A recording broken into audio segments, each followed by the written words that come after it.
Na década de 1970, a sociedade brasileira cada vez mais se colocou num cenário de se mobilizar, de mobilização frente às arbitrariedades e à repressão praticadas pelo regime militar. Isso vai ser muito claro, por exemplo, quando a gente observa que de 74 em diante, principalmente, o grau de movimentos de caráter democrático e crítico à ditadura aumentam muito. A gente vai ter, por exemplo, em São Paulo, o surgimento de um novo sindicalismo, de um movimento sindical, que vai romper mais uma vez o cerco da ditadura.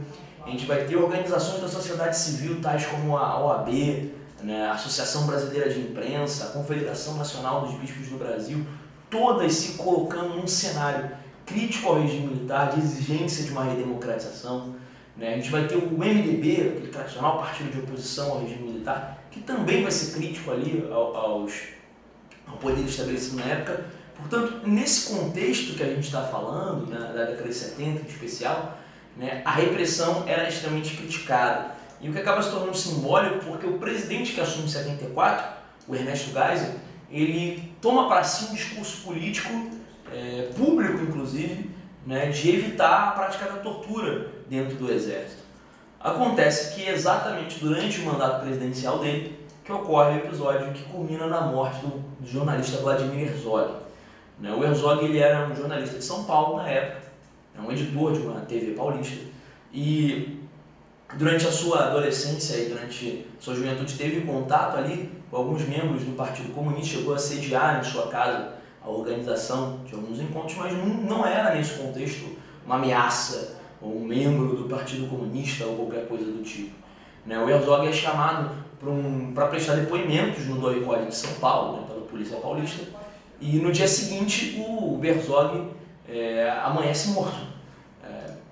E os militares falaram, naquele contexto, que o Herzog teria se suicidado em sua cela, o que uma análise da foto permitiu que todo mundo soubesse que era mentira. E aí houve uma grande mobilização para que o governo apresentasse respostas contra aquele episódio, que é o que está sendo tratado na nossa questão. Vamos dar uma olhada nela aí.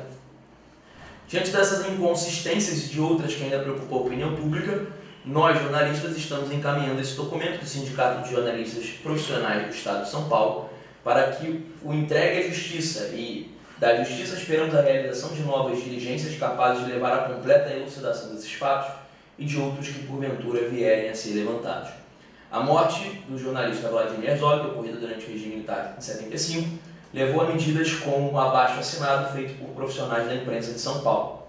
A análise dessa medida tomada indica a letra A, certeza do cumprimento de leis. Se a gente tivesse certeza do cumprimento, não tinha necessidade de mandar um manifesto, uma carta aberta, nada disso. Então não havia certeza, na verdade, historicamente, militares e torturadores, pessoas que atuavam na repressão do regime não eram punidas.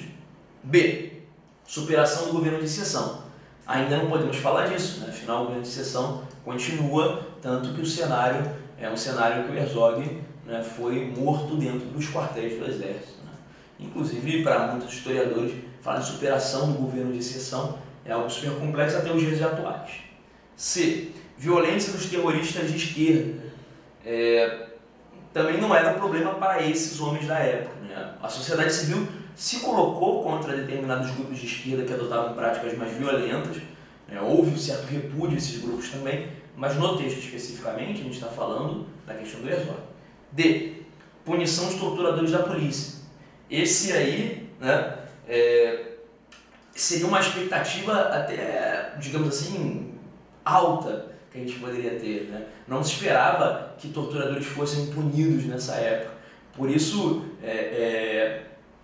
historicamente, o que acabou acontecendo no caso Herzog foi um pedido pelo menos que a investigação ocorresse, que é o que está exposto na letra E, expectativa da investigação dos culpados. Não havia nem expectativa que a punição acontecesse, só queria saber o que aconteceu de fato no caso Herzog, quem foram os envolvidos e tudo mais. Não se imaginava que eles fossem punidos, mas que a investigação pudesse ocorrer. Então, nosso gabarito vai ser a letra E